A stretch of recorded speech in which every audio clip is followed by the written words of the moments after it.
everybody, today I'm going to be doing a wrap up of the first 10 books I've read so far this year, and compared to last year where in total I read 13 books, to read 10 books within the first 2 months of the year is actually pretty impressive for me. And it's honestly just down to the fact that this year I made the commitment to myself to read every single day, which, believe it or not, I hadn't been doing so before, but now I really make the commitment to myself to read every single day, whether it be from the book I'm reading or whether it's just a poem or two from a collection of poetry that I have. Anyway, let's get on to the books I've been reading. So the first book I read this year was Good Night Stories for Rebel Girls. I actually got this back in November when I went to Manchester for Dodie's book signing. Got it there and I started reading it a little bit there, and I finished it at the beginning of this year. And I know that the sequel for this book is coming out soon, or it's either out now. Yeah, this book basically just features the stories of about 100 inspirational women.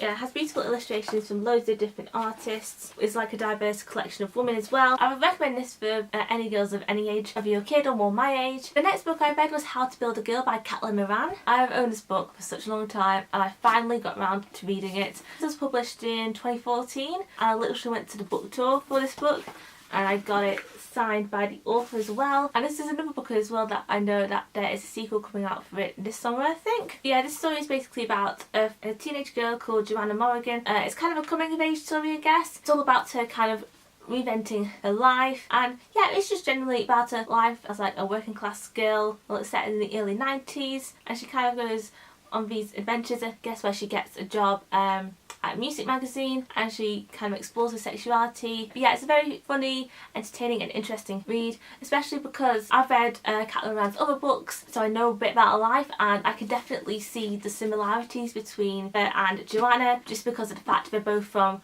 large working class families and they've both worked at music magazines when they were teenagers. That's what their first job was. But yeah, for me it didn't distract too much from the story, and there was a disclaimer at the beginning saying that this work is fictitious. There are similarities between the author and Joanna. They are separate entities, I guess. Next I read The Power by Naomi Alderman. This was Banging Book Club's January book. These next few books, by the way, I kind of talked about in my last video, which was my week-long reading vlog. So if you want to find out a little bit more about the books I'm going to talk about, well, the next 4 books I'm going to talk about, then go and watch that video. But yeah, this is a great dystopian book. I loved all the different perspectives. It was quite a nuanced book as well, and it left me with a lot to think about. Yeah, if you're looking for a book with a lot of strong female characters, this is definitely the book for you. I gave this book 4 out of 5 stars just because I found the ending to be a little bit unsatisfying, but I still loved it, as you can tell by the amount of annotations I've done on this book. Forgot to mention this rating I gave the first 2 books.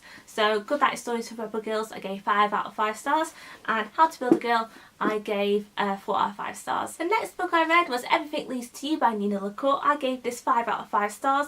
This is already one of my favourite books that I've read so far this year. It's so cute, it's so cinematic. I love that it was based around the film industry. I love the LGBT plus romance, that it was a romance between 2 girls, and yeah, I was just so happy after reading this book. It's so cute. I highly recommend this. The next book I read was Get Fit, Get Happy by Harry Judd. I do actually own a copy of this book, but it's downstairs and I can't be bothered to get it. But yeah, I like that this book was non-preachy and that the workouts and exercises given, that the intention of them wasn't to lose weight or just for aesthetic reasons, and it's all just about the benefits that exercise can have on your mental health. But yeah, overall I gave this book 4 out of 5 stars. The next book I read was On the Other Side by Carrie Hope Fletcher. I basically did a full-on review of this in the last video, a reading vlog, and I did a review on my Goodreads as well, which will be linked down below if you want to see that, or if in general you just want to follow along with what I've been reading. But the general feeling I have about this book is that I didn't like the writing style, but I liked the story. I initially gave this book 4 out of 5 stars, but on reflection I'm going to give it 3 out of 5, maybe 3.5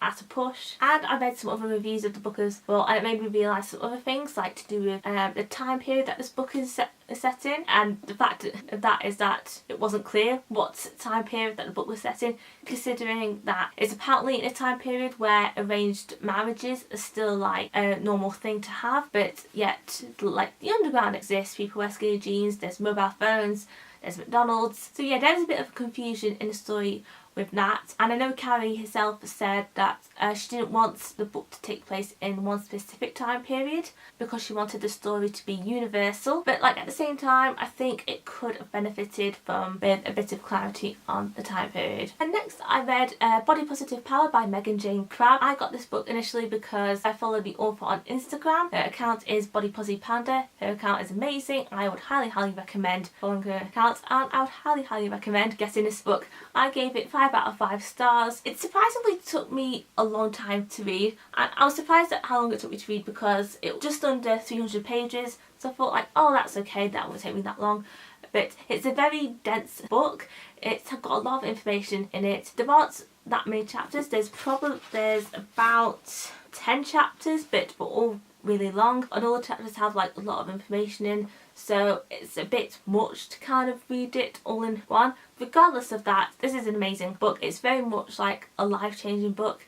It'll give you like a lot to think about. It really changed the way you think about certain things to do with like diet culture, your body image, and just the way we talk about our bodies, kind of the lies we get sold in a way. But as I already said, I highly recommend this book. If you've ever had any problems with your body image, ever been on a diet, anything like that, I highly recommend you read this. The next book I read was I've Got This Round, More Tales of Debauchery by Mamie Hart. I gave this book 5 out of 5 stars. I was really looking forward to reading this because I watched Mamie on YouTube, and I read her first book, which I really enjoyed. And again, this was another really enjoyable book. It's basically like a collection of essays. It's like kind of memoir, autobiography. I still found it funny, but I personally didn't find it as funny as the first book. I felt like I laughed out loud a lot more with the first book. But like, as I said, this is still funny, but it's more personal, which isn't necessarily a bad thing. And overall, I think this is as good as the first book. The next book I read was Chivda Mountains by Vivek Shreya.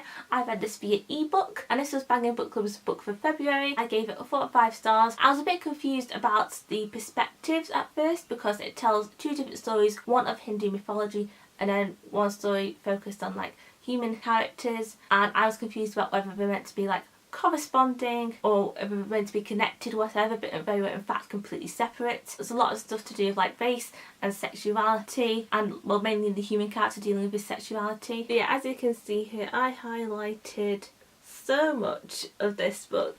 This is one bit I really liked. As I said, this book kind of talks about a lot of themes to do with race and sexuality, and particularly the human character trying to come to terms with his own sexuality of being gay. And so this is one like little paragraph I highlighted. It occurred to him that the gays and the straights had more in common than he had considered before.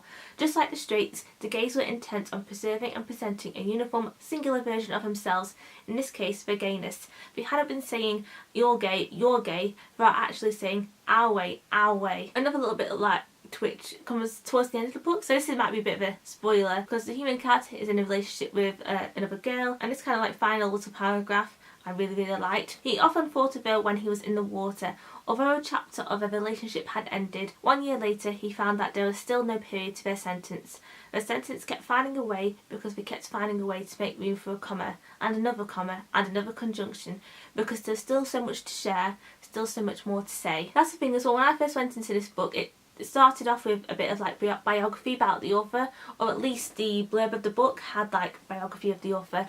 I basically said that they were like a multimedia artist and they worked in like music and literature and poetry as well. So I kind of went into this expecting it to be poetry, but it's not exactly poetry. It tells a story, but it's more written in like prose really. But yeah, even though I had a bit of confusion about kind of the perspectives and if like the 2 stories of like the Hindu mythology and humans were meant to be connected, they were just kind of corresponding and just like existed next to each other really. I would recommend this. It's got a good discussion about like race and ethnicity and sexuality as well. And then the last book I read was Turtles All the Way Down by John Green. I gave this book 5 out of 5 stars. I loved this. I wanted to reread it basically as soon as I finished reading it, which is always a good sign. I'd say this is my second favourite John Green book now.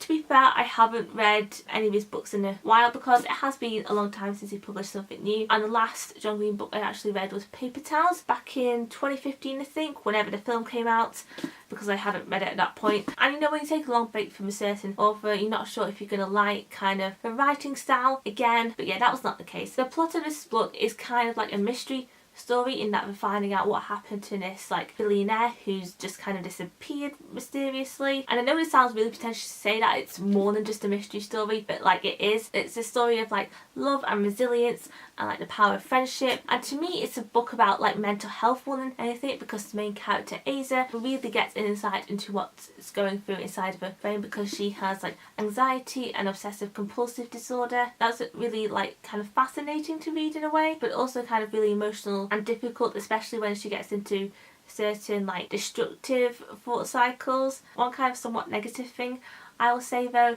is that I found Asa's best friend Daisy really annoying, and I kind of want to mention that because when I finished reading this book, Hannah Witten uploaded her favourites video for the month, and she just finished reading Turtles All the Way Down, and she said that Daisy was her favourite character, and she said that I was just a bit like, what? Because she was literally my least favourite character. I found her to be so annoying, and like halfway through the book, no spoilers, but she does kind of a really shitty thing. Well, we find out that she's done a really terrible thing. And I saw another review as well by Christine from Poland Bananas Books, and she said that she really liked Daisy as well. I just found her to be so annoying, and she wasn't the greatest friend. But yeah, when she did like kind of a really terrible thing in the middle of the book, that kind of affirmed my dislike for her. She did kind of redeem herself towards the end, but at the same time I was just kind of like, no. I think it might just be because I'm kind of the Asa in the friendship, not necessarily in like a mental health state, because I guess privileged enough to have fairly good mental health. I don't have anxiety or OCD or anything, but I can relate to Asa into the fact that I am like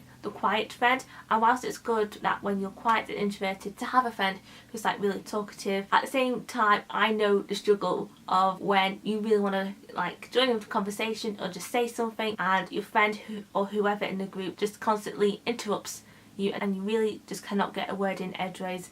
That is like one of the most annoying and worst feelings, and I've had it happen to me so much in my life, and yeah, I could just relate to Ace on that front really. But yeah, as I said, 5 out of 5 stars, would recommend. I hope it doesn't take 6 years again for John Green to write another book. But yeah, those are all the books I've read so far this year. I'm not going to be doing monthly wrap-up videos because I just don't want to get into kind of like the monthly structure of things, because I feel like I might just get bored of just doing like same old like monthly structure of things.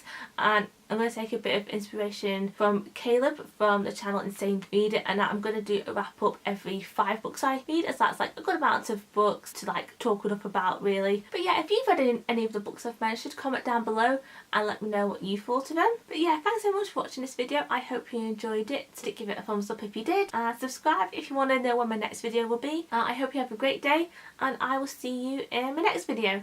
Bye!